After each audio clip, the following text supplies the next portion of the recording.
The best sports car you can afford. I'm gonna test the best sports car you can buy at every budget, starting from 10 all the way up to $100,000. Of Okay. course, starting with the first tier, 10,000 bucks. You have a few decent bands. options at this level, but we all know there's only one right answer.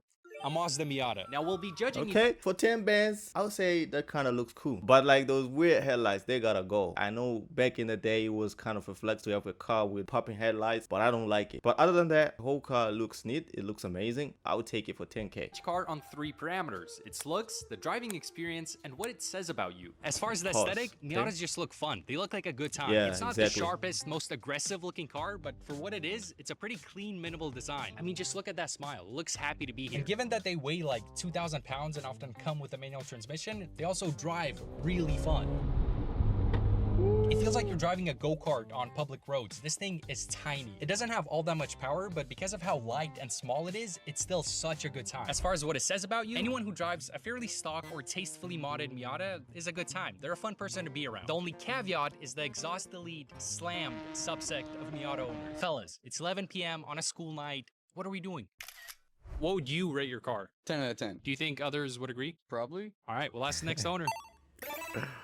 At $20,000, your options really start to open up. And in this range, you can squeeze into one of the most iconic cars ever produced, Is that the it? BMW E46 Yeah, M3. I thought I've personally owned one of these, so I might be a little biased. But looks-wise, it's kind of perfect. These cars have aged incredibly well. it's a timeless design that's a perfect mix of boxiness Yeah, and M3, it's amazing, especially in the white color. I have this weird obsession about white colored cars. That's what I like the most. White with a stroke of black. That's how I like my cars. I don't have a car yet, but that's how I'm going to wrap my cars if I ever buy one. aggression, and yet somehow it's still kind of elegant. Now, driving-wise, wow, it's brutally raw. There's no unnecessary assists of any kind. You can really feel the road in this car, and combined with a 50-50 weight distribution, you just feel planted. As much as I love this car, I also kind of absolutely hate it. I've owned 4 BMWs of this era, and they require a lot of maintenance. My M3 has, in fact, left me stranded on the side of the road. But you get a few good weeks without anything breaking. Like if that's the thing, then I'm not buying a BMW, to be honest. I had a weird crush on the BMW i8. I wanted that car for the longest. I don't love BMWs, but like i8, like bro, that was like my dream car. It still is kinda. You know, when I get my bread up, I think I'm gonna buy one. And it kind of becomes worth it. When I see someone in an E46 M3, I think of an individual with taste, someone who knows a little bit of ball. You're not in it to impress anyone. Realistically, most people on the road will just see this as an old BMW, and with how much maintenance Yeah. these require, I think you have to be a bit of an enthusiast to own one. What would you rate this car? Like a 7, What would you rate your car? 11. Do you think others would agree with that? I think they would. 30 grand can get you That's into great. some modern BMWs, older Corvettes, but my pick would be the best Porsche Cayman you can find. Pristine first-generation manual Caymans trade at this price point all day. But Yeah, here's a weird thing about me. I've never loved Porsches. Even if you try to convince me, I just don't like them. If you're willing to risk it on a sketchy Carfax or a higher mileage one, you can squeeze into a second-gen 981 like this one here. And man, I love how these look. it's a classic silhouette, very premium, sporty styling. Even the first-gen 987 ones, they look great. Inside, it's a modern car. It has all the features you'd expect, but it's not new enough to where you have a bunch of screens everywhere. And with it being a Porsche, it does feel very premium. Now, the driving experience might not blow your mind, but it's kind of exactly what you'd expect out of a car like this. It's mid-engine, the handling is fantastic, and the transmission is super quick. It's not fast in a straight line, but you combine everything together, and it's a very well-balanced car. It doesn't really fall short anywhere.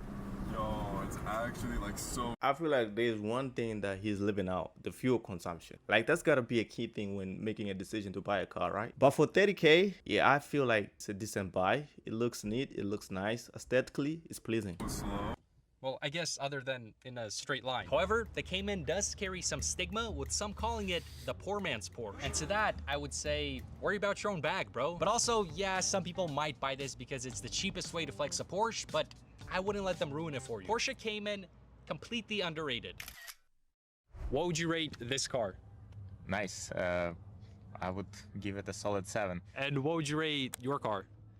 6.5. Not enough power, but handles well.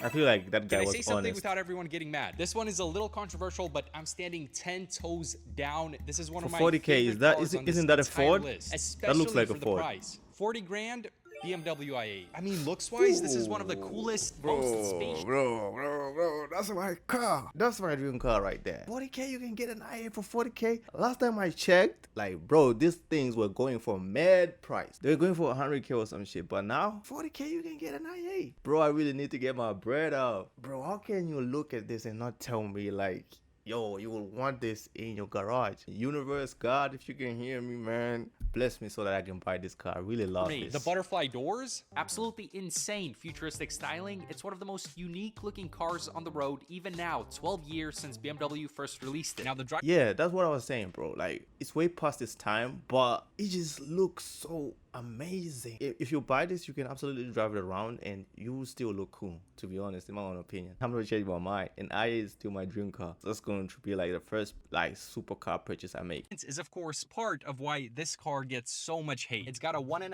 liter 3-cylinder engine in the back and an electric motor in the front. That tiny of an engine on something that looks like a supercar and originally retailed for 150 grand, I can see why people are upset. And it's not the most exhilarating car to drive, but I owned one for a while and it's a very comfortable drive. It's not as slow as you'd expect from all the hate that these get. The electric motor puts in some work. I took mine on a couple road trips. It's a plug-in hybrid, so it's great on gas. I probably wouldn't pay 150 grand for one, but now that they've come down into the 40s, they make for a really cool daily drivable sports car. Now for what this car says about you, that's the second reason why these get so much hate. This is the cheapest way to get into something that looks like a supercar, so naturally it attracts LARPing. Online, this is known as the fake flexing car. People associate the i8 with sound. Like, even if I got an i8, bro, I won't be lapping, to be honest. I won't be flexing. It's just for my own like goals. SoundCloud rappers, influencers looking to appear more wealthy than they really are. But if you can get past that stigma, you get yourself an incredible car, especially for the price. What would you rate this car? I'm not a big Porsche fan, so I'm gonna go like with 6. Yeah, What would that's you my rate your guy. car? That's I think my my guy. car is pretty unique. 9. It's an i8. So 9. I'll give it a 7.5. Nah, that's a 9. At 50,000, you should probably just go buy some low-cost index funds. But if you're gonna blow it on a 50K, that looks like a Mercedes Benz, to be honest.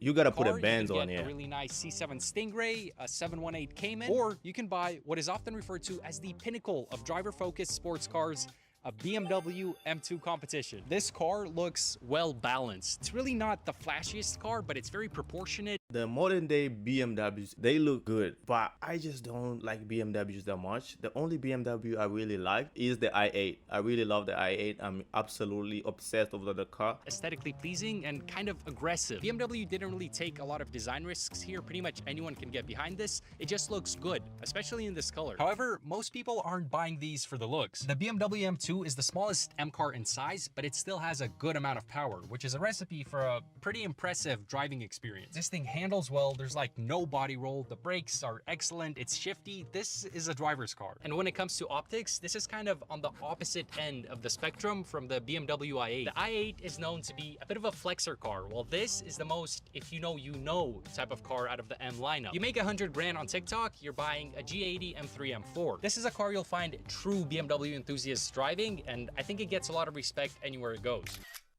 What would you rate this car? Isn't that your old car? I had that got repossessed, bro. Oh, okay. Probably like a 5 out of 10. What would you rate your car?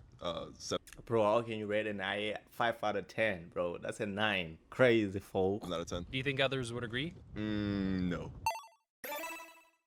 Fellas, I'm not even gonna ask you to hear me out. I'm just gonna apologize in advance. I did choose the TikTok. I've got all the car predictions wrong, but this one looks like a Corvette, to be honest. I don't know which type of Corvette. Might be a C8. I don't know, but it looks like a Corvette to me. Let's Miami see. car for the 60K mark. I just can't believe that you can pick one of these up for 60,000. The Chevrolet Corvette C8 Yeah. is so much car. Yeah, I know my car. At one point, I really thought like of adding a C8 to my wish list, but I ended up not doing it. I just didn't like it. If it had like butterfly doors, I would maybe consider it. The money. At this point, there's a ton of these on the road. People have kind of gotten used to them, but I still do a double take anytime I see one. Chevy just absolutely cooked with this design. Yeah, you can say it's kind of flashy. Oh, it's a wannabe supercar. End of the day, it looks incredible. Both the Yeah, it exterior does. and interior is so well done. This wasn't my first time driving one of these, and I'm impressed. From all the hate these get, I Like that steering though, it's like from a spaceship, bro. didn't expect it to drive as well as it does. Shift smooth, almost too smooth, like you can barely feel it. I almost wish it kind of tossed you around a little bit. But I love this interior. It's very driver focused and it actually kind of feels premium. You get this really cool SpongeBob square steering wheel. And at least from what I've heard, these are also pretty reliable, with some referring to them as the reliable version of a Ferrari. But unfortunately, people may assume that you're either having a midlife crisis or smoking crypto forex or Like fuck what people think, bro. When you're driving a nice car like this, like you already got your shit figured out. both. Kind of a similar perception to the i8 when it comes to this car. But if you can get over that, wow, this thing is great. And a used one is like one of the best deals on the car market right now. And honestly, no one actually cares. All the hate these get kind of stays online. In the real world, most people love it. This thing is really cool. Is it a convertible though? I think C8s are convertible. Let me know in the comment section. What would you rate this car? On fun to drive, I'd rate that a 10. On overall car, I'd say an 8. And what would you rate your car? I would surprisingly rate it a 10. I wasn't a big Corvette fan before, but after getting into this, it's a whole nother animal. Do you think others would agree? I think once they got in it and drove it and put a smile on their face, they definitely would. Yeah, I feel like that's the only thing that can change people's minds on different cars. Once you get an opportunity to drive it and give it a fair test and a fair review, At $70,000, you have an overwhelming amount of options, so it might make sense to go yeah, time for another car prediction. That looks like a Porsche to me. with something that you're not likely to regret. And this is kind of the sports car. If you ask someone on the street to draw a sports car, they'd probably draw a Porsche 911. The absolute exactly. classiest of cars. Yeah, I'm getting W's on the car guessing, man. I'm a car enthusiast. Not that big of a car enthusiast, but I love cars. And looks wise, I mean, there's nothing to critique. This is kind of the gold standard of sports car design. It is more elegant rather than flashy or aggressive. It's definitely timeless. The steering feels incredibly precise, just straight point and shoot. There's a reason why the 911 gets so much hype. This thing is an absolute joy to drive. Now, as far as what it says about you, I mean, everyone respects the 911. No one sees one on the road and thinks, ugh, a 911. The only place you can go wrong here is if you make it your entire identity and become a bit of a Porsche snob. What would you rate this car? Believe it or not, is that the normal C8 or is that the Z06? It's the normal. I would give it an 8, And what would you rate your car? 9.5. I would say 9.5, $80,000. but I would give it maybe, let's say, like 7.5. Now for 80 bands. That's a down payment on a house. Okay, let's guess this one. That looks like Ford Mustang, between a Mustang or a Mercedes. You can get the forbidden those two. vehicle, a G82 M4, or you can get the best sounding car in the world, really. The Mercedes-Benz AMG GT. Looks-wise, I personally Exactly, you gotta put respect on my name, bro. I know these cars. love the long hood design. It's very exotic, very unique. I guess it's not for Yeah, it everyone. looks Some people nice. say they don't like it, but I mean, just look at this thing. It's the perfect juxtaposition of brutal aggression and class. Hey, bro, flexing his vocabulary on us. Juxtaposition. But it looks like it looks like something of like, you know, that like James Bond movies, you know, those kind of movies. Would I buy it for 80K? Nah, I'm not. Classy Mercedes elegance. It has a twin turbo V8, which again just sounds incredible. It just sounds like a lion growl. It's actually really fast. It does not feel as heavy as you think. Before getting in, I kind of assumed that this would drive like a muscle car, but the handling is very sporty, very precise. The price range for these does start in like the high 50s, which is an absolute bargain, but you do have some specs and examples that climb up to 80. Stereotypes, it might be a bit of an Unkmobile, an older gentleman car, which also kind of gives it a James Bond vibe. I won't lie, I felt very cool. That's what I said. That's what I literally said. Very mysterious driving this thing around. Hey, shout out to Bieza. He knows his stuff, man. What would you rate this car? Oof. Base 911, like 6. What would you rate your car? Like 8.5, 9.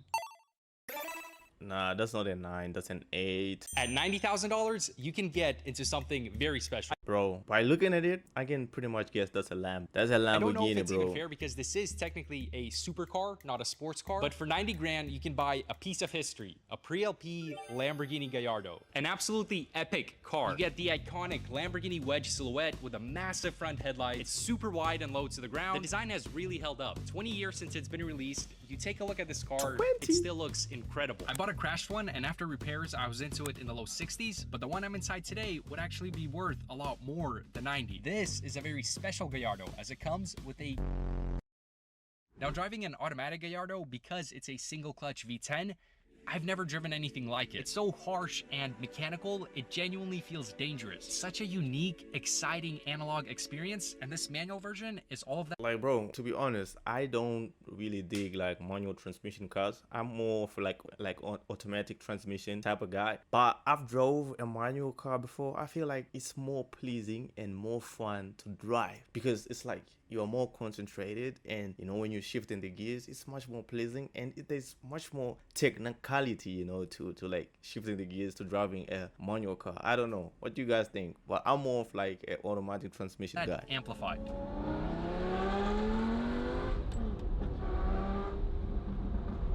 Yo. Now, you'd think with this being the Oh, that's cheapest way fast. to get into a Lambo that it would attract a lot of LARPing and flexing, but from my experience and ownership, the Gallardo is a true enthusiast car. Because of its almost classic status at this point, it gets a lot of respect. You don't see many of these on the road. I'd argue that this has less of that streamer Instagram Lambo stigma that, say, a Huracan may have.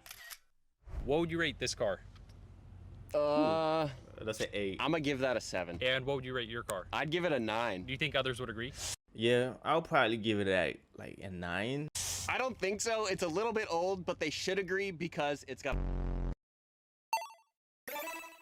And for $100,000, you can purchase what many of the top automotive scientists agree is the best. Ooh, I don't know this. My guess, based on the shape, is either a Porsche or a Ferrari. Those are my two guesses. Driving sports car but I'm ever leaning, made. but I'm leaning toward the Ferrari rather than Porsche. They've Let's solved see. it. We've reached AGI when it comes to vehicles. I'm of course referring to the 981 Porsche Cayman GT4. It's pretty aggressive with a low front Oh, end. that's what that was a Porsche. I thought it was a Ferrari. Can't you get a Ferrari for like 100K? This Porsche looks And the nice wing though. in the back, but it still looks kind of fun. It's truly the 400K? Will I pay that? No, I'm most not paying that. well-balanced driving experience you could have. It just hugs the road, feels nimble. The handling is incredible. What would you rate this car? That's probably a 8. What if I told you it's a... Maybe an 8.5. Yeah, exactly. That's the rating I gave it. And what rating would you give to that Porsche, the last Porsche that we saw? I'll give it maybe a solid 8.5. So out of this whole list, which car you're buying if you got the money? Definitely, I'm buying the IA. If you enjoyed this video, go ahead and drop a like, support me, and subscribe. And I'll see you guys in the next one. Peace.